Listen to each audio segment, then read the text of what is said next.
আসসালামু আলাইকুম রহমতুল্লাহ। আজকে আপনাদের মাঝে আমি কিছু কথা বলার জন্য আসছি। আমার নাম ইয়াসিন।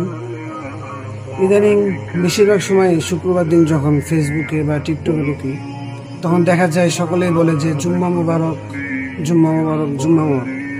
এটা বলার ধারাবাহিক কোনো সওয়াব নেই, ঠিক আছে?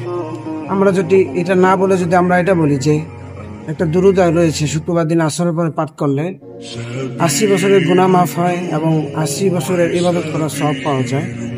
আল্লাহুম্মা সাল্লি আলা মুহাম্মাদিন নাবিয়্যিল উম্মি ওয়া সাল্লিম তাসলিম।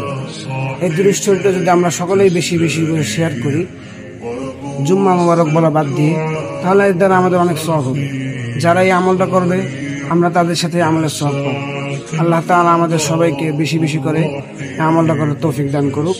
আপনারা সকলে আমাদের ভিডিওটা শেয়ার করে দেবেন। ধন্যবাদ। আসসালামু আলাইকুম।